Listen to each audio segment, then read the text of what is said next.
Question number third है, give one example each of a binomial of degree 35 end of a monomial of degree 100। तो देखिए इस question में क्या करना है हमें कि एक हमें बाइनोमियल ऑफ डिग्री जिसकी 35 डिग्री हो उसका एग्जाम्पल देना है। दूसरा क्या है, जिसकी डिग्री 100 हो उसका मोनोमियल का एग्जाम्पल देना है। ठीक है, अब देखिए सबसे पहले यहाँ पे बात कर लेते हैं हम कि मोनोमियल बाइनोमियल क्या होते हैं और एक और होता है ट्रिनोमियल क्या होते हैं। देखिए जिसमें एक टर्म होता है उसे हम बोलते हैं मोनोमियल, जिसमें दो टर्म्स होते हैं उसे हम बोलते हैं बाइनोमियल, और जिसमें तीन टर्म होते हैं उसे बोलते हैं हम ट्रिनोमियल। जैसे कि देखिए यहाँ पे मैंने लिखा x या माइनस का y क्यूब, या फिर मैंने z लिखा, z की पावर 100 लिखी, तो ये सब क्या है, मोनोमियल के एग्जाम्पल है। ओके, इस तरह से देखिए क्योंकि इसमें एक टर्म है। अब जैसे कि मैंने यहाँ पे लिखा x प्लस 3, यहाँ पे कुछ पावर लगा दी या पावर नहीं भी लगाई। यहाँ पे लिखा मैंने y 100 प्लस में y 10। यहाँ पे कितने टर्म है, दो टर्म है, तो ये किसका एग्जाम्पल है, बाइनोमियल का।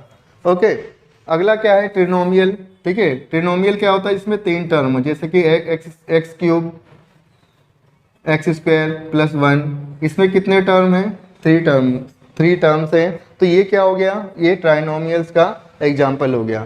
तो मोनोमियल, बाइनोमियल और ट्राइनोमियल या ट्रिनोमियल क्या होते हैं, ठीक है, जिसमें एक टर्म होता है उसे हम बोलते हैं मोनोमियल, जिसमें दो टर्म्स होते हैं उसे हम बोलते हैं बाइनोमियल, जिसमें तीन टर्म होते हैं उसे हम बोलते हैं ट्राइनोमियल्स।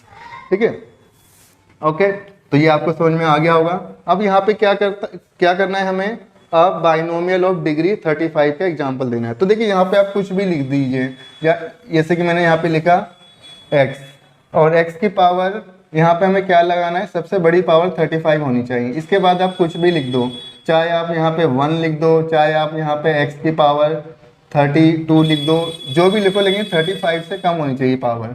ओके, और कितने टर्म होने चाहिए, बाइनोमियल का मतलब होता है टू टर्म, तो ये टू टर्म्स हो गए। इस तरह से आप कुछ और भी लिख सकते हैं, जैसे कि y की पावर 35 प्लस 2, ये भी लिख सकते हैं। तो बहुत सारे एग्जाम्पल्स हैं आपके पास, आप कुछ भी दे सकते हैं। ठीक है, ओके।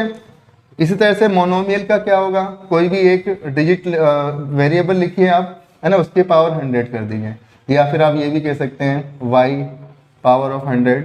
ओके, इसी तरह से y 100 पावर, ओके, और इस तरह से आप 100 power of y and z, ठीक है, 100 पावर ऑफ z। तो इस तरह से आप कई एग्जाम्पल दे सकते हैं। तो ये था क्वेश्चन नंबर 3।